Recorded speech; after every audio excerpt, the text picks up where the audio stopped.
You're listening to PatchBay on TYM KRS.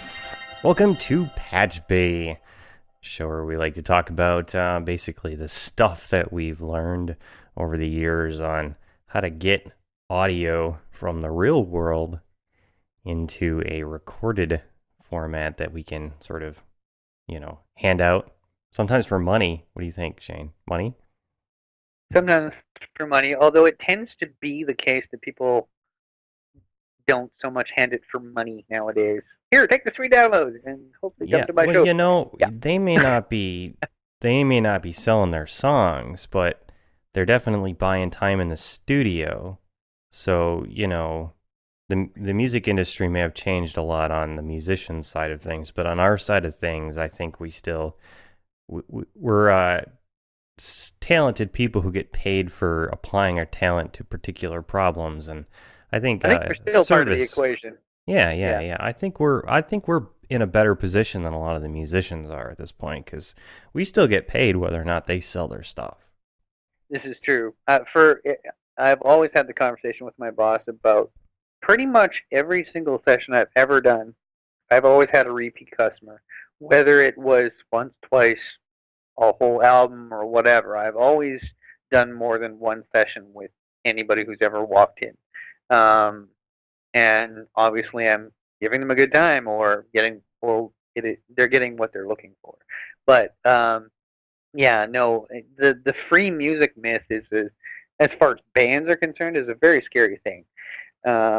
Because as they say nowadays, music doesn't really have any value anymore. And that's scary from an engineer standpoint, as well as a hugely scary for a musician standpoint. The thing is, people like Radiohead can, put an album up and say, pay us what you think it's worth. But that's Radiohead. If you're an unknown band and you put your album up and say, pay you what I think it's worth, you're not going to make any money. You know what I mean? Yeah, well, I don't know. I put up our music on SoundCloud and people can listen to it all day long if they want to, but they can also buy it if they want to, and some people do, which is nice. That is? Oh, really? Wow. Well, that's good to know, actually. I've been trying to talk my band into doing stuff like that, but they tend to want to have the most... It helps having the engineer in a band, but they want to have the most polished, Britney Spears version of the stuff, which is fine. You always want to put your best foot forward, but I kind of like the idea of getting it out there and getting people to hear it, too. Yeah, so I like doing the exact opposite of the polished thing. I like to sit down, knock it out, put it together, get it so that the mix is good. It doesn't have to be perfect, but nothing annoying in there, right? Just get it to the point where it's no longer annoying and just let the performance do the talking instead of the engineering. But I don't know. I guess I'm a little different that way. Well, I guess part of it is 9 times out of 10, I would sooner do stuff that way when I could, but I always have to, when I start a session, I always have to be under the assumption that it's going to be the polished version of stuff. So I set it up like that, because until I talk to the band, and a lot of times I don't get any kind of pre-production meeting, I don't really know what they're going for until I get them in the room and start setting it up. And I don't really know what the consequences of my setup are until we start doing overdubs. And I've recorded it live off the floor and there's a ton of bleed, and the guy's like, oh, I wanted to redo my guitar, and I'm like, well, we're going to redo the whole thing because the guitar is bleeding into everything, so normally I try to shoot for, I can always make it more lo-fi sounding or more live sounding, but to a degree, I guess. But it would be nice. It would be nice for me if I didn't always have to set it up so that it had to be polished. Does that make sense? Yeah, but you're working for them, so yeah. Yeah, that's whoever's paying the bill. You've kind of got to give them the best thing that you can. It's a lot easier to make it sound more lo-fi than it is to try to fix lo-fi and make it sound nice and clean. So recording clean is always a good plan in your situation. Thankfully, I don't record bands like that, so I don't have to worry about that. I can be the creative director as well as the engineer, which is always nice. Right. What I was gonna say too, like when I've done demos for my band and stuff in the basement, like a lot of times I do the whoever's loudest wins demo.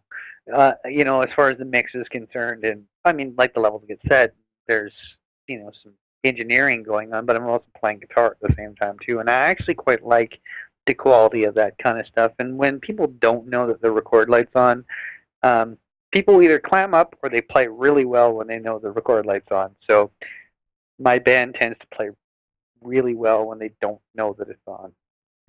So I was Which, listening to your SoundCloud account this week, actually. oh really? Yeah, and what's the username on there for you? It's Shane Ward _1, I believe. But let's keep talking and I'll double check. Okay. So I was listening to that, and I'm assuming that was a bit of your band on there and a bit of just you messing around. I think 9, actually, most of it is me messing around, whether it was loops or that kind of thing. Was there any standout sort of songs that you were listening to, or I think most of it was just me, actually. Yeah, I just sort of went through there just to sort of get a feel for it. It didn't seem like it was like there was a lot of songs on there, like fully produced, all that sort of thing. Mostly just sort So, of guitar. Yeah. yeah, there was definitely no vocals. I'm the no vocals forever guy. There is one that was kind of fun on there. That was that Muddy Waters tune that I had on there. It was called Shane Solo or something like that. I'm the second 8. Yeah, it's I'm just checking here now. It's Shane Ward _1. Shane Ward -1. That's what it is. There's a big picture of Marvin. Yeah, just going through it. It's all stuff that I've done. That Back to the Basics remix was a hip hop remix I did with a bunch of loops and vocals that I had that I recorded for another tune. Yeah, all of it's me except for Love Is Like Tequila, which is a friend of mine. Anyway. Yeah. So, if you want to check out some of the stuff that Shane just does in his free time for fun, you can go take a look at his SoundCloud account too. Those are that's my lunch hour time. Usually when I get a second with Pro Tools and I've got a half an hour lunch break, it's sandwich in one hand and try and play guitar with one hand. But that's usually what I tend to do if I have a guitar at work, is put some loops together. I've got a fun couple of loop station type drumming programs for Pro Tools that give you sort of a straight 8 or that kind of thing, and you can usually come up with fun stuff with that. Actually, I don't know if you do that, but I tend to try and create guitar stuff at weird tempos, like not only time signatures, but just try to play slower, try to play faster, just to push myself, rather than getting stuck in the moderate rock, 120 to 140 kind of thing. Yeah, I totally flee from any of the rules, right? I try to get as far away from the rules as I can. It's because that's where the art happens, right? And I'm not an artsy fartsy type, but when it comes to music, I kind of think that it's better if it's yours and not just trying to be like all the other crap that's out there already. Mm-hmm.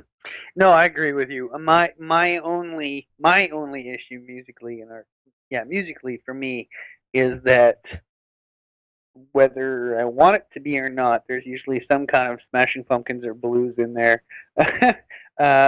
Although when I do play blues, I have sort of iterations of different guys. It's not just SRV type blues or whatever, but instrumentally anyway, if it's a rock song, it tends to have some kind of a Pumpkins feel to it, and that's just because it's born into my brain at this point. But yeah, no, it's nice to not have any rules, and I quite like having, changing the tempo up and trying to come up with some different ideas based on different grooves and stuff like that. I'll find a loop online on a hip hop beat or something and loop that and see if I can come up with something just as an exercise. Recording has sort of been a double-edged sword for music in general. while it allows people with the ability to share their music with a much, much larger audience than they would have been able to before recording was possible, it has also sort of had the adverse effect of making it so that not nearly as many people actually live their lives making music. There's this sort of tendency now to, if you're going to be making music, you have to record it and you have to be wanting to go somewhere with it. You have to be wanting to publish it or make it big or something like that.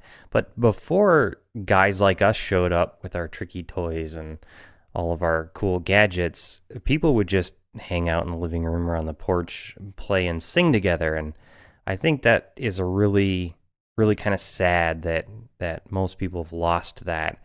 And when I'm making music, I kind of like to keep it in mind that it's, even if I'm going to put it up and publish it, it should always sort of be about that fun, creative sharing process between people.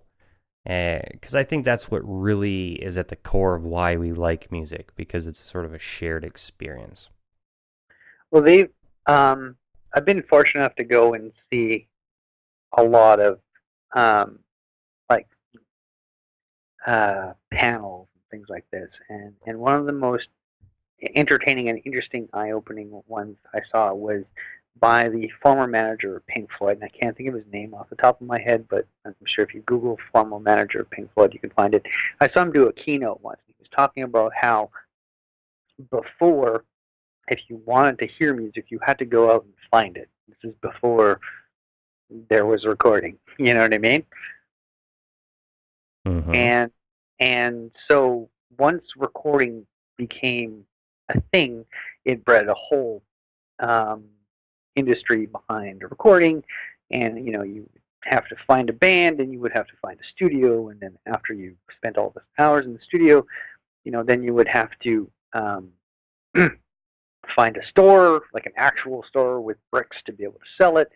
And he was talking about how the internet's changed a lot of that, and you've gotten to the point now where you can cut out the recording studio, you can cut out the label, you can cut out even the store. You can just put it up and go, here, world, take this, and and make the consumer pay for the medium if they want to put it on their USB stick, or buy a CD and burn it.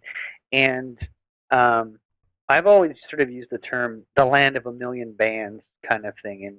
And for me, doing a little bit of A&R, I always sort of say, like, what separates you from the pack? Like, what's going to be, and like that's really a music business kind of thing. Like, getting back to the sort of porch kind of music and stuff. It's really about how music was originally, what music originally was. Music was for occasions and for parties or socials or friends gathered together. And it was only once somebody went, hey, I can make money at this, that it, sort of became what it was. And there's a whole grassroots movement of people who are trying to get it back to what you were talking about, right? Yeah, and we totally live that here. I don't think we're part of any movement.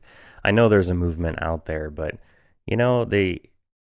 if you're gonna have a home, it had better have a piano in it and guitars Agreed. laying all over the place, and it used to be an everyday part of everyone's lives over here in North America, and it would be a great thing if that became the case again.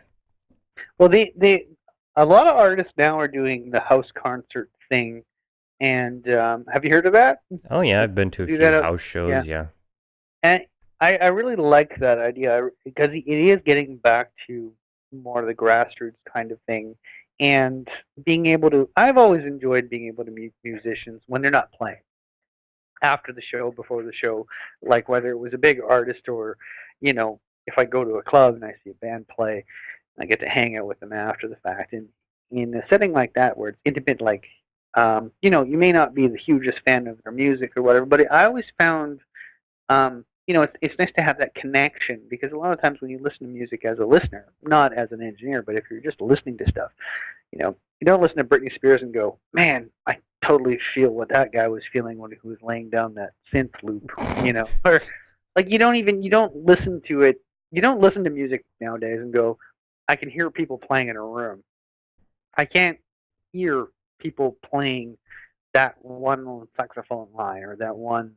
Whereas if you listen to, Tennessee Williams or not Tennessee Williams, but Robert Johnson or Nat King Cole, you can hear guys in a room playing together. You can hear the room. You can uh, and that's an engineering standpoint. But I mean, anybody, you can listen to it and go, there are actual four dudes in a room playing. Yep.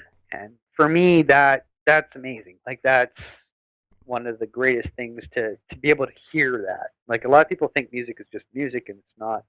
They forget the humanity part of it. Yep. I totally blame them damn baby boomers. They figured out some tricks for, making all this stuff sound really good, and, then... I blame ABBA. Yeah, well, that's a little bit later, but yeah, they're to blame too. Yeah, you hear that? ABBA. Yeah. No, you're right, though. I mean, part of it is the recording, but, I mean, music industry is to blame. I don't think it's the recording that really is the problem. I think it's just that we need to be more aware of what music was and what it can be again, and stop letting the industry and the recording technology sort of stuff getting in the way of why we liked music as a species to begin with, because, we're missing out. I'm going to play devil's advocate on the recording thing, because this is not coming from me, but I read somewhere in some article, and it was along the same lines. And the one guy said that he could play back. The reason he loved recording so much was he could play back the Beatles track and still be able to make out with his girlfriend and continue to relive that same experience. If there was no recording, well, you'd have to do it yourself, which wouldn't necessarily be a bad idea, provided you can still sing. But I guess, yeah, there are cases for keeping recording technology alive, I suppose. Did I get off topic? Well, we're good. Yeah, I personally definitely don't have a problem with recording itself. I think it's great. Obviously, I do it all the time. But I think it's just important to remember why we got into this stuff collectively as a species to begin with, because sometimes economies and commercialism and technology and all that can get in the way of the real reasons why we like the things that we like as people.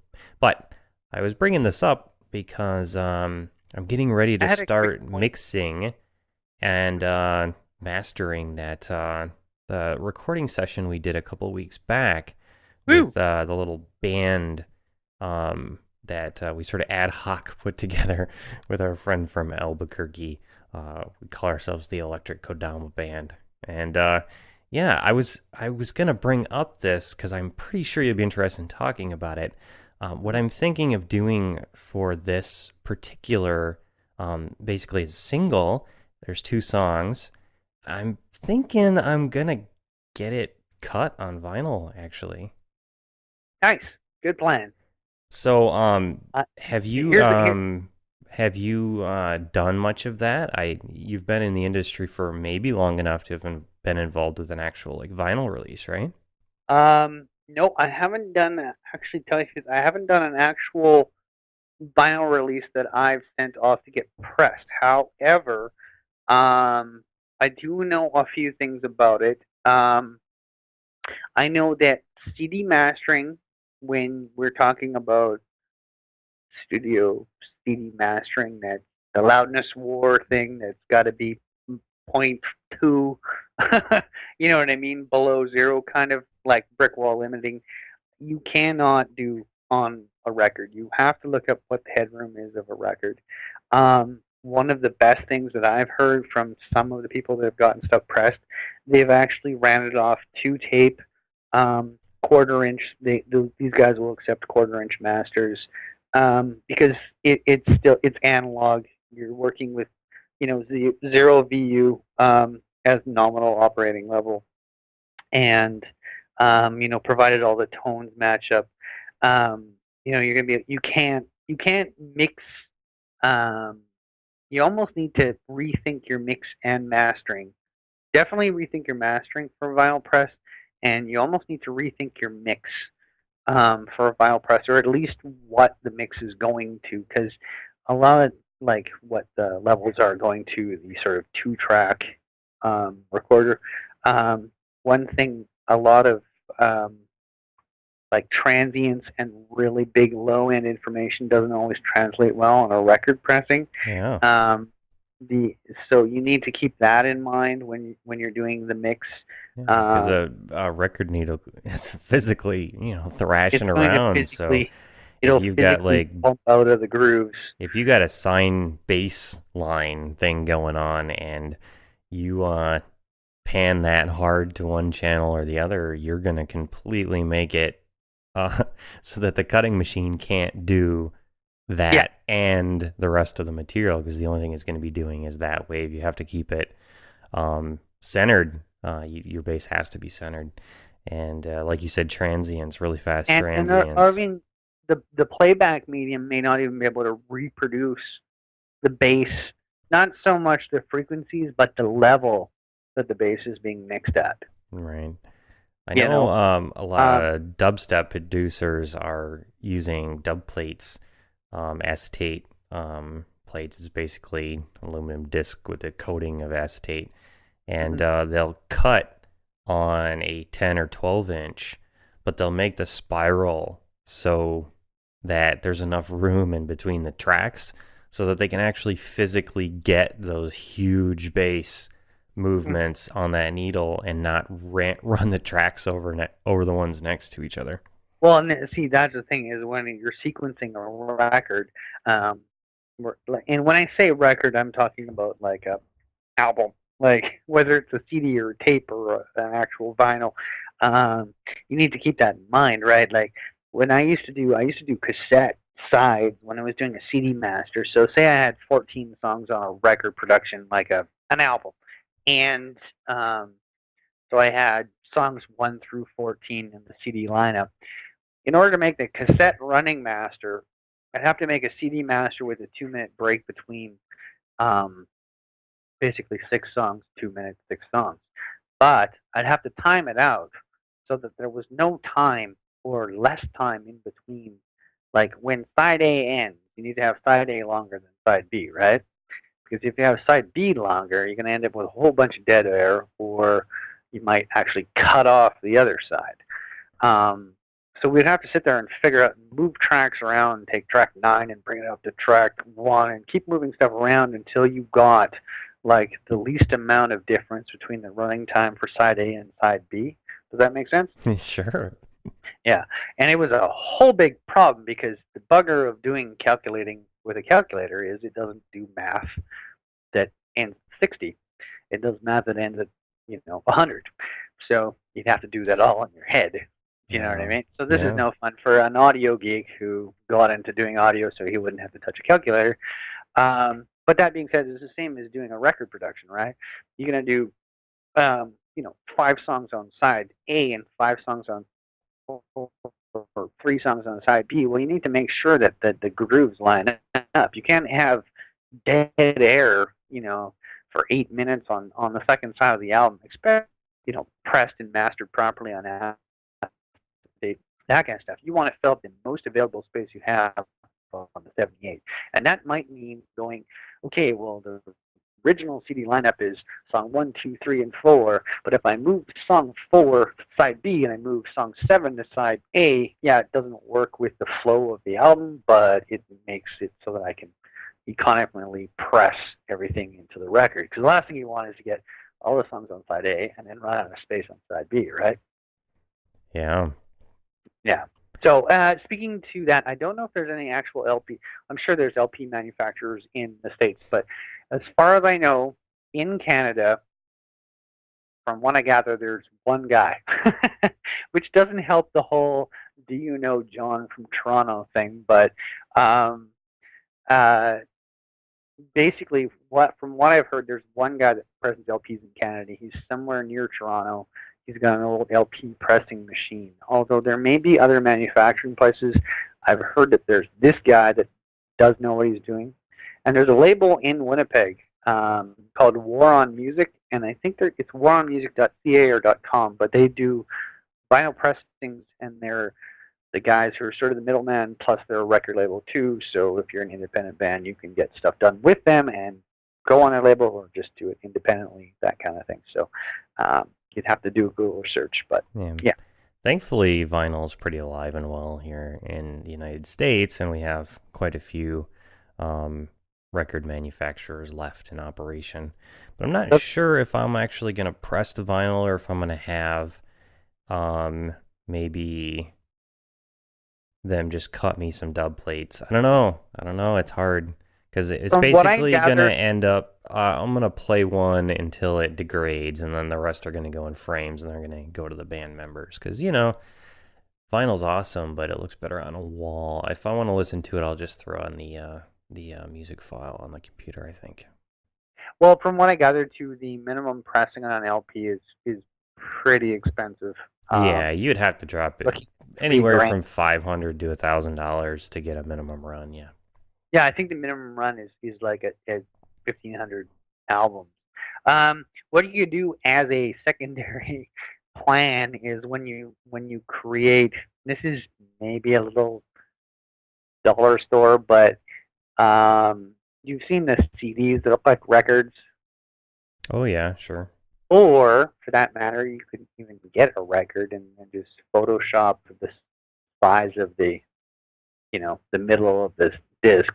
There's a good trivia question. What's the name of the middle of the record called?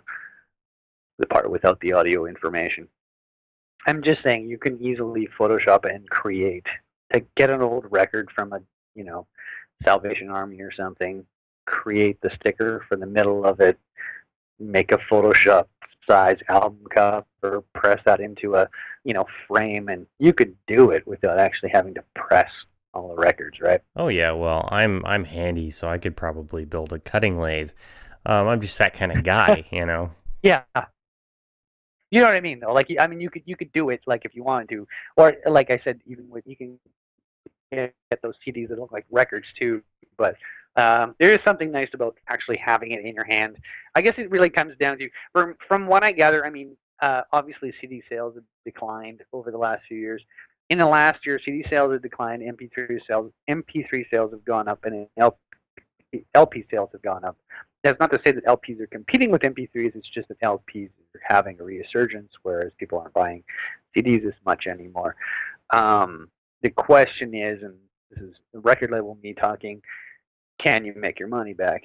Is basically the question. I'd say if you've got a big enough following of vinyl people that like your band, then yeah, I guess they'll buy it up. Am I gonna make any? No, I'm gonna spend a lot of money to have this done. Just to be able to say it, yeah. It's like buying a Roomba, really. You want to buy it just because it's a cool, vacuum that does it all for you.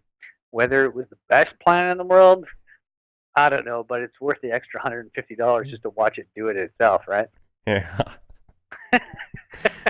Anyway, I love old media, and I think it'd be really cool to say that I've got a published single on vinyl. I think that'd be great, because it's basically impossible for somebody our age to have that be true, and unless you're like producing electronic dance music or something like that, then the chances are much higher. But yeah, I think it'd be cool. No, it's totally cool. I was going to say, if anybody wants to go and check on this, if they're an audiophile, Pearl Jam released Vitology on cassette, CD, and LP. They could confirm whether it's the same lineup throughout all of them, and whether there's a sound quality difference between the CD, because this is before Brickwall Limiting, and the LP. Well, there you go. Homework assignment. That's a homework assignment right there. And that's one of the bigger selling LPs in the last 30 years, partially because it was released on LP right away. It wasn't one of these afterthought type of situations. I think it was, $42 Canadian when it came out, which is ridiculous. Yeah. What else I was gonna mention something about my band. We're actually going to probably put out one of the demos or albums that we're working on cassette just for giggles. A, because I have a cassette duplicator where it does 11 cassettes at a time. B, because I know how to do it. And, you know, lots of people still have older cars still kicking around with cassette decks in them. So just nice. If they've only got one cassette deck in their car, or, you know, one cassette, take ours. Yeah. Maybe next time we can talk about how the 4 tracks on a cassette work. That's always an interesting, sort of mind-blowing thing the first time it's explained to you. But we're out of time for this week. Cool. Cheers. Have a good night. You guys can find this show every Friday, patchbay.tv. There's an RSS feed link there for your iTunes or phone, or you can just push play on the page. It's really easy. We'll see you guys next week.